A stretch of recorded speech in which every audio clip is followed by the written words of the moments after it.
અને આગળ વાત કરીએ નસવાડીના કુકરદા ગામે કાચા રસ્તાને લઈને લોકોને હાલાકી ભોગવવાનો વારો આવ્યો છે। ગ્રામજનો જાતે કાચો રસ્તો રિપેર કરવા મજબૂર બન્યા છે। વરસાદમાં રસ્તો ધોવાતા અવરજવર માટે હાલાકી પડી રહી છે। 200થી વધુ વસ્તી ધરાવતા વિસ્તારોમાં રસ્તો હજુ પણ બિસ્માર હાલતમાં છે। ટેકરા ફળિયાનો રસ્તો આઝાદીના વર્ષો બાદ પણ હજુ સુધી કાચો જ રસ્તો છે, જ્યાંથી લોકોને અવરજવર કરવી પણ મુશ્કેલ બને છે। વધુ અપડેટ સાથે સંવાદદાતા ઇરફાન મેમણ અમારી સાથે જોડાયા છે। ઇરફાન, વરસાદ બાદ અનેક રસ્તાનું ધોવાણ થઈ ગયું, પરંતુ તંત્ર દ્વારા હજુ પણ કામગીરી નથી કરાઈ।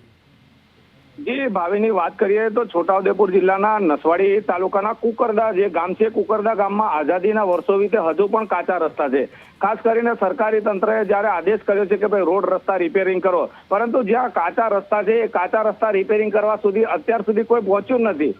આ જે ગ્રામજનો છે તે ટેકરા ફળિયાના ગ્રામજનો છે, અહીંયા વાહનોની અવર જવર શરૂ કરાવવા માટે આ ગ્રામજનો જાતે હવે કામગીરી કરવા માટે મજબૂર બન્યા છે। ખાસ કરીને ઇમરજન્સીની કાં તો બીજી કોઈ અચાનક આવી જાય તો ક્યાંથી જાય આ લોકો, એ સૌથી મોટો પ્રશ્ન છે, જેને લઈને આજે સવારથી આ જે ગ્રામજનો છે એ કાચો રસ્તો છે તે રિપેરિંગ કરવા માટે હાલ તો મજબૂર બન્યા છે। તંત્ર અહીંયા કેટલાય સમયથી વાત કરી રહ્યો છે રસ્તા બનાવવાની, પરંતુ આજ દિન સુધી રસ્તા બનાવ્યા નથી। જી, આભાર માહિતી માટે।